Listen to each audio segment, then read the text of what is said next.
Hey all, welcome to our channel. இன்றைக்கி நம்ம சேனலில் நண்டு கிரேவி பார்க்கலாம். இது ஃபர்ஸ்ட் ஒரு மசாலா ரெடி பண்ணிக்குவோம். அதில் நண்டை மேரினேட் பண்ணி அதை குக் பண்ணுவோம். அந்த மசாலா செய்கிறதுக்கு ஒரு பேனில் நல்லெண்ணெயை ஹீட் பண்ணிக்கோங்க. அதில் வரமிளகாய் கொஞ்சம், தனியா ஆட் பண்ணிவிட்டு பெப்பர், இப்போது சீரகம் ஆட் பண்ணணும். கொஞ்சமாக சோம்பு ஆட் பண்ணிவிட்டு இது எல்லாமே லைட்டாக ரோஸ்ட் பண்ணணும். அதுக்கப்புறம் கொஞ்சம் இஞ்சியும் பூண்டும் ஆட் பண்ணிக்கணும். இப்போது ரெண்டு ஆனியன் இந்த மாதிரி ஸ்லைஸாக கட் பண்ணி ஆட் பண்ணிக்கோங்க. ஆனியன் ஒரு 40% வேகிற அளவுக்கு ரோஸ்ட் பண்ணிக்கணும். வதக்கிட்டு தக்காளி இப்போ ஆட் பண்ணிக்கணும்.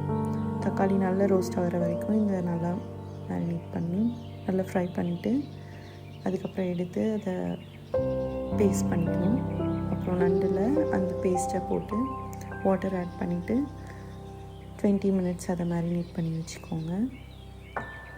அதுக்கப்புறம் ஒரு பேனில் திரும்ப நல்லெண்ணெய் ஆட் பண்ணி கொஞ்சமாக சோம்பு, ரொம்ப சின்னதாக சாப் பண்ண பச்சை மிளகாய் ஆட் பண்ணிக்கோங்க. கொஞ்சமாக நறுக்கின இஞ்சி,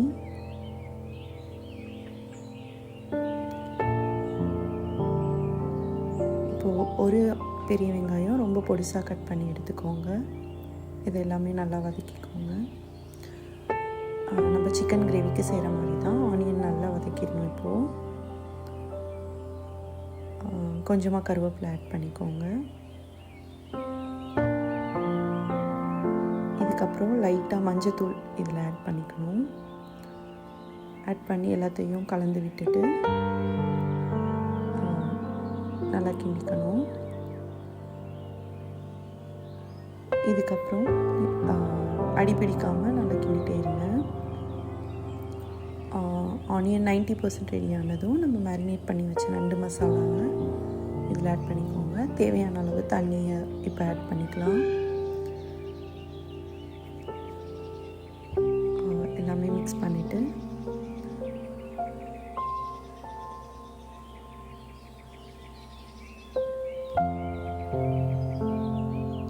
இப்போ கொஞ்சம் நல்லா மிக்ஸ் பண்ணிகிட்டே இருங்க. லைட்டாக நண்டு வேக வேக கலர் சேஞ்ச் ஆகும்.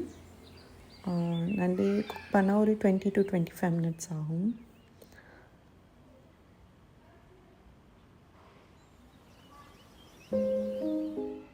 இப்போது தேவையான அளவு சால்ட் இதில் ஆட் பண்ணிக்கோங்க.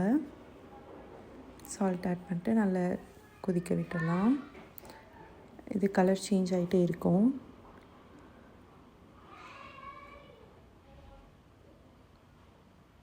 நண்டு ஃபுல்லாக குக் ஆகல, அது நல்ல ஒரு ஆரஞ்சு கலரில் ரெடி ஆகிருக்கும். இந்த மாதிரி கலர் வந்த உடனே இதை ஒரு மூடி போட்டு குக் பண்ணிடலாம்.